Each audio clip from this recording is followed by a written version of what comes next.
Hello, everybody. So yes, I'm talking about outcomes. Why? Because my program, the program I was leading last summer, was focusing on Spanish for the medical professions and has a very specific curriculum. And I wanted to know whether to see what kind of impact, or whether it had any impact on the students' ability to hold an interview with a patient from the point of view of the interaction specifically. So this is a summary of that I talked about yesterday, of what the students did in this 6-week summer study abroad program. And I'm going to talk about the tests. So our study abroad programs, we all did speaking tests that we're recording before and after the program, and these were 2-part tests. So for my particular program, I adapted the one that Katarina Kley had designed for the intermediate level, and I adapted it for the advanced level for the medical setting specifically. And for the interactional competence, I used the role play. That's the only one, that's what I assessed with the role play. A little bit about this role play: it was unscripted and unrehearsed. The context, a visit to the doctor's office. The roles, doctor and patient, both performed by the students, and I only assessed the doctor's role. I created 2 prompts, and each participant had individual time, 1 to 3 minutes, to prepare after they were given the prompt. So the prompt for the doctor was pretty general, just, well, this is translated, but you receive a patient, you need to get all the information you can about what's going on. No diagnosis, nothing of that sort, because that's not the content, that's not the goal of my class. And I created a scale, which of course can be improved, but this is what I could do. I didn't find a scale for interactional competence for this setting in advanced level, so I adapted what I had from other levels, from my colleagues' exam, and I focused on 3 categories: so active listenership, topic development, and situational appropriateness.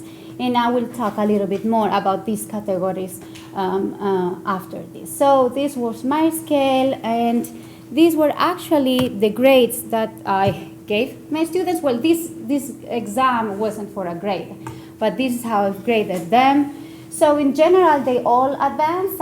They started off at different points of the scale, but in general, they all advanced. And I want to show you a little bit more about the case of one student and illustrate her performance before and after the 6 weeks in Pamplona. So as for active listenership before the program, she showed minimal active listenership mainly through nonverbal responders, nodding and gaze, and sometimes back channeling. And I want to show you an example. It's the student on the left, by the way.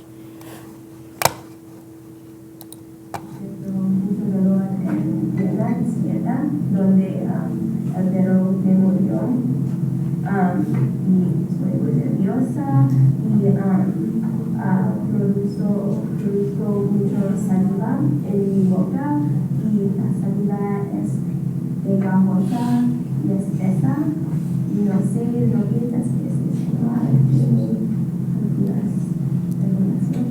¿Cuándo ocurrió? Ayer.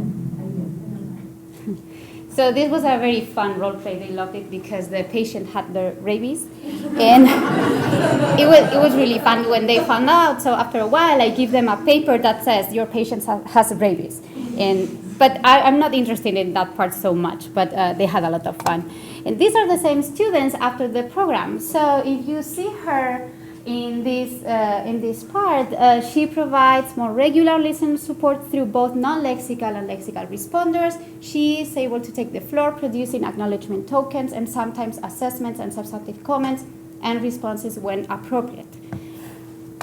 Let's see.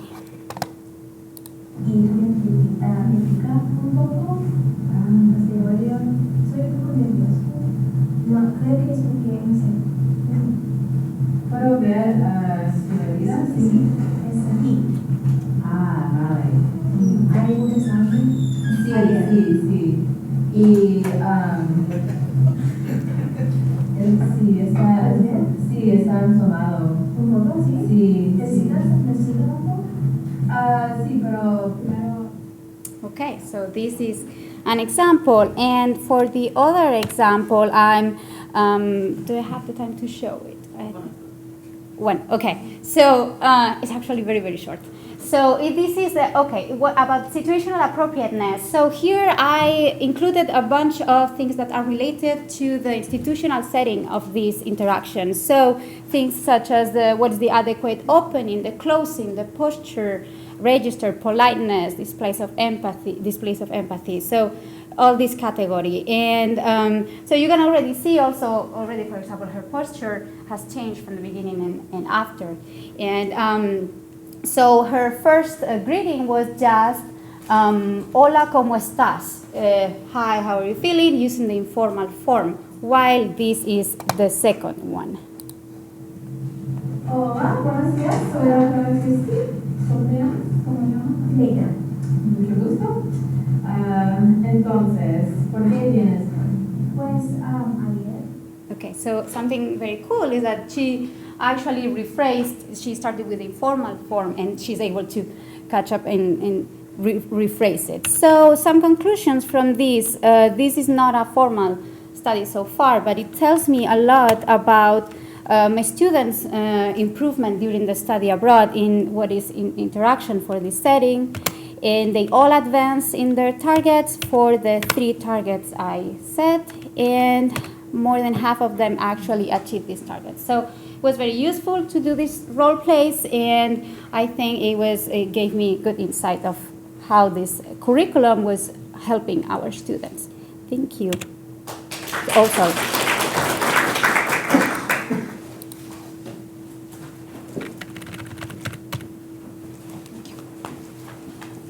Very well. So I'm going to be talking about some general language gains that I observed with the Rice-in-Argentina program this past summer. But I wanted to give you the foundation. As you can probably tell by now, our center is very much focused on spoken language. And in order to do that, we have a lot of different oral production assessments and instruction on interactional competence that we include in our courses. This is then extended into our Rice and Country programs. Our Rice and Country programs also include interactional interventions in the classroom. And as you saw yesterday with other presentations, our language partners, our host families, our community engagement all have some sort of educational component, a task, something that we need students to do so that they can gain some awareness and interactional competence while abroad, and not simply just speaking in the language, etc. So that has a focus and an academic focus.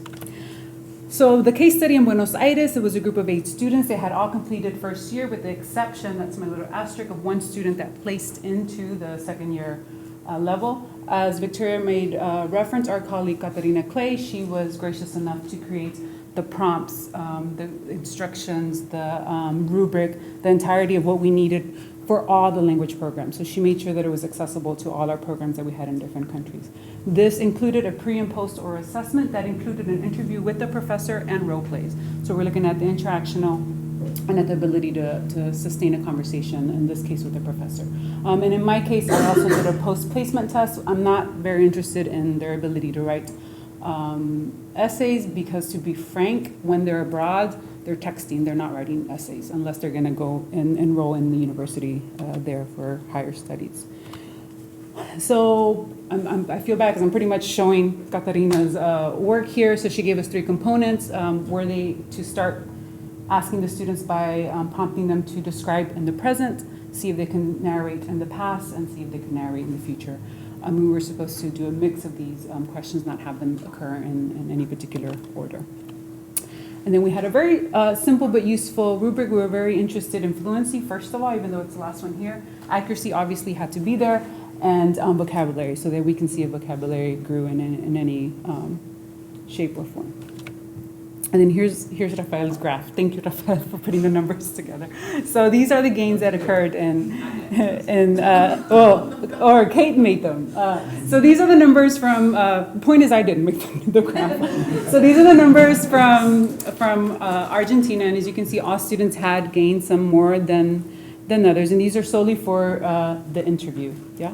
And so I have, I'm going to show you at the end a very brief sample of what happened with a particular student. But this is very small, right? And so then we can all ask all kinds of questions, right? Well, immersion was the reason that they improved. And can you compare them with another group of students in Argentina? We're aware, and this is just a pilot, preliminary. This really is just getting us to think about ways to turn this into a more sound research project if we can get a larger sampling of our students. So my improvements and considerations are precisely that, right? I think that we need to rethink the speaking test in order to rely less on the interview style. I think that I was telling someone over lunch, students know how to interview. They study interviewing because they need to get into Rice, because they need to get into medical school. So interviewing for them is not even a challenge, right? Even with the factor of it being in another language. I think we can expand the rubric. I think we can add other elements that might be interesting for us whenever we're assessing the product. Obviously, we need a larger sample. We need other samples to compare to, right? So I'm thinking other programs abroad to see, is there something distinct about what we're doing that gets students to reach this level? And I would be very interested in seeing how students who don't receive any IC instructions fare next to our students, right? Because we're really betting on the importance of our IC lesson plans in the classroom as a way to bring awareness to students and to allow them to reach that IC ability quicker. And the last thing I propose as a consideration is for us to use the conversation structures that we use here on campus. So if we're lucky enough to have access to L1 advanced or native speakers of the language, most of us ask our students, even at the first year, to hold between 3 or 4 conversations with native speakers, to record the first one because we're going to give them a mock grade and point out interactional features that they need to improve. And then they do 2 more to practice, and then they do a 4th one for which they get an actual grade, and then I can track, right, the improvement. And they do this with peers. And so I would really like to remove the element of me as a professor and just have it be done with their language partners and maybe track the IC abilities that way. So the sample that I have is, I thought I included because it's fun to have a video and to have a face with what we're doing here. This is Sara, and the thing that you can notice is obviously vocabulary in a very minimal way is improved. She's not searching for her words in order to answer the introductory question. And the other thing is I had to fish for her to give me more information. And we all do this, right? If we're doing interviews, it is painful because you're wanting more from the student and you're asking all kinds of questions to please give me more than a nod and a one-word answer.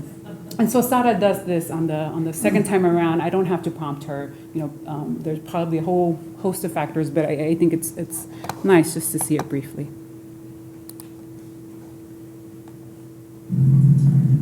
Okay. ¿Cómo te llamas?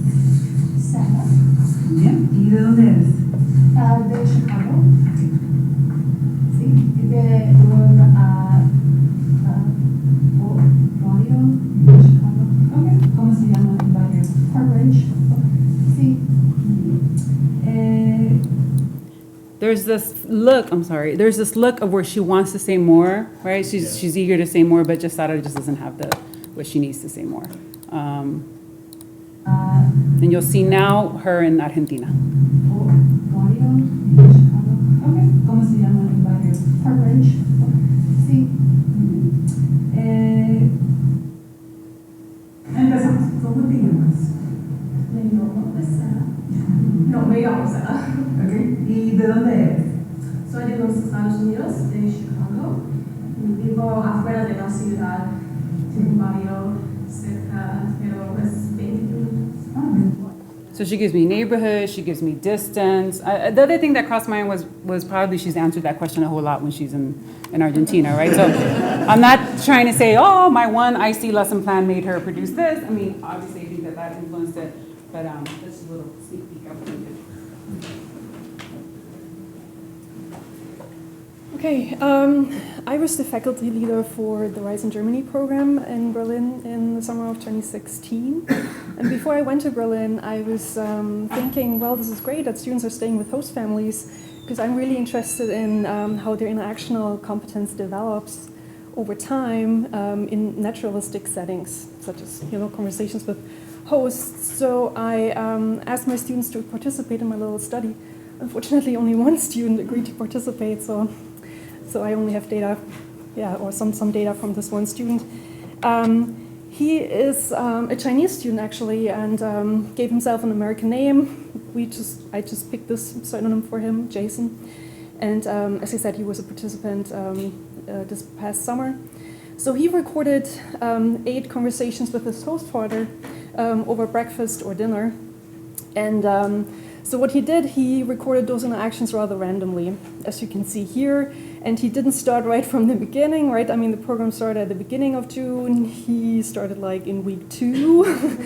Okay, so it took me some time to convince him and to actually do this. And then finally he was on board and just, collected some data for me. The first 2 recordings he gave me were just audio, but then he switched to video, which was much nicer. And as you can see, the first interactions are rather short, right? So 16 minutes, 18 minutes, and then look at the last one, 48 minutes. So he could talk for a pretty long time. And so yeah, and for today, what I'm going to do, I just want to show you a glimpse in like the kind of research I'm interested in, and I just started transcribing and looking at the data. So today, very briefly, I'm going to talk about the first interaction and the last one, so highlighted in red. And so, I mean, I was looking at the data, transcribing, wanted to take a conversation analytic approach. Also with the transcriptions, I started. Okay, so what I'm going to show you is just some preliminary results. But what actually caught my attention was topic development when I was, looking at his interactions. And I'm going to talk a little bit about this in a second. But this is Jason and his host father. So this was the setup, right? You see the dinner on the table. So they were eating and talking at the same time. And that was from the very last interaction where they actually was just sitting there and just talking. But what I noticed was that, comparing the first and the last interaction, that first off, Jason talked much more. He also initiated much more topics. And what I also noticed is that moving between topics was already pretty smooth in his first interaction, but more so towards the end. And I found this really impressive, and I'm just going to show you real quick the different topics they talked about. It's more content-based, and just to show you what they actually did. So here are the topics and the initiator. That was the very first conversation from June 15. So they start off by talking about food. This is actually what Jason initiated here. What kind of food is that? Okay, and then he talks about what he did that day, and then the switch, or like what I would want to maybe call some stepwise transition, CA term here. Then talking about the railway system and train stations in Berlin. Why is it Hamburger Bahnhof and not Hamburg Bahnhof? This is more of a grammatical issue, and so on and so forth. So Jason here is already able to move between topics more in a stepwise fashion. Okay, so he's already doing that, and as you can see, he already initiates more than one topic. Okay, so he's pretty active already. Okay, but what I found interesting is then compared to the last conversation is that there's way more of this stepwise transitioning between topics going on. Well, for these topics, I mean, here, briefly the initiation, okay, what's going on with that room at Gerd? Then he talks briefly about the Chinese-looking food at the university cafeteria. And then the host initiates that topic, okay, how was your day like at the refugee homes? Like, this was the volunteer work that Jason was doing. And then starting from that, like, initiation or topic initiation, there's like this constant transitioning between moving from one topic to the next in a very smooth and stepwise fashion, I would say. And so they start off by talking about refugees and ending somewhere talking about the economy in China and the building boom in China and so on and so forth. But I think that was just so nicely done. That really struck me when I was looking at that data, and I thought this was really impressive. There's much more in that data, of course. I don't have much time, so I have to give Kate the floor. But yeah, I just wanted to share that with you. That for sure, if you just summarize real quick what we can say for Jason. First off, he talks a lot more. He's also able to initiate more topics, stay on topic also for a longer period of time, and then be able more so towards the end to transition smoothly from one topic to another. Okay.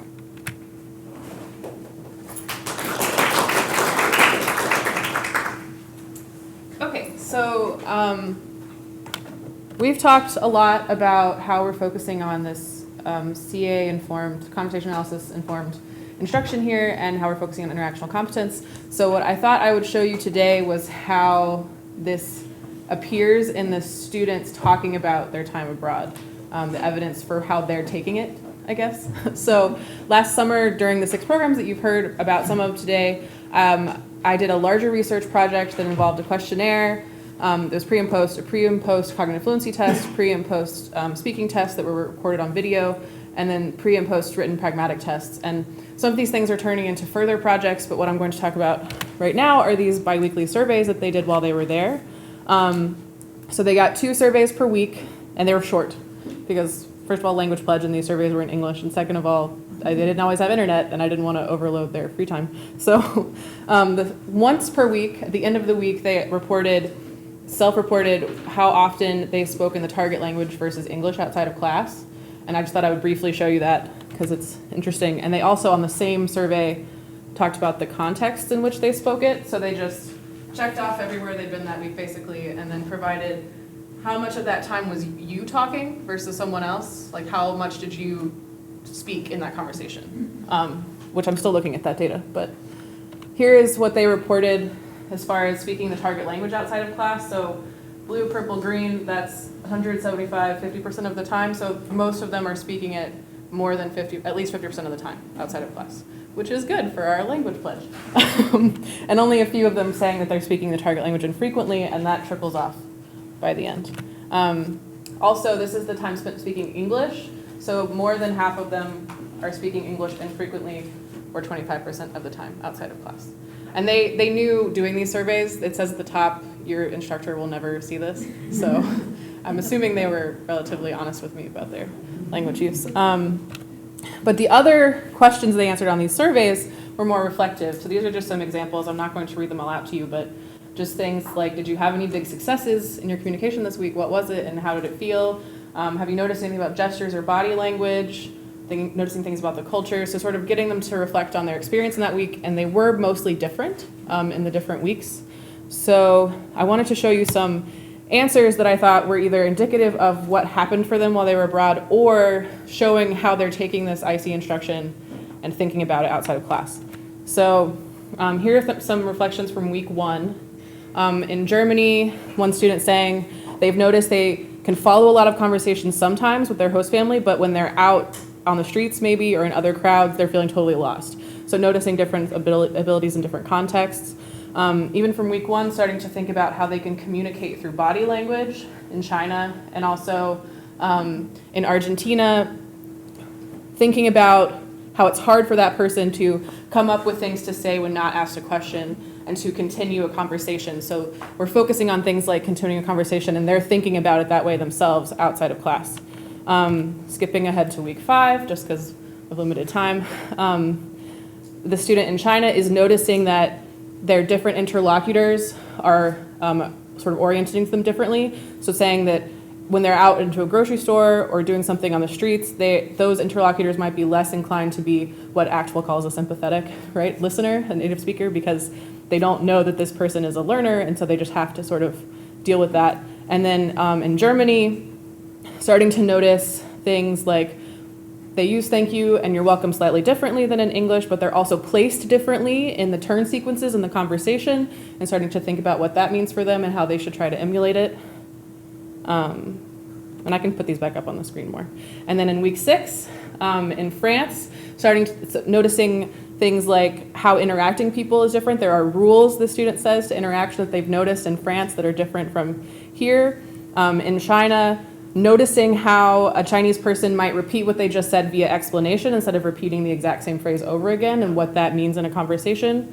And in Japan, this person, and this is more of a study abroad type experience, right? Realizing, not that I feel I won't make mistakes, but more than that, I'll be okay even if I do, because let's face it, I'll make them anyways. So this comfort with discomfort that we expect from this type of experience.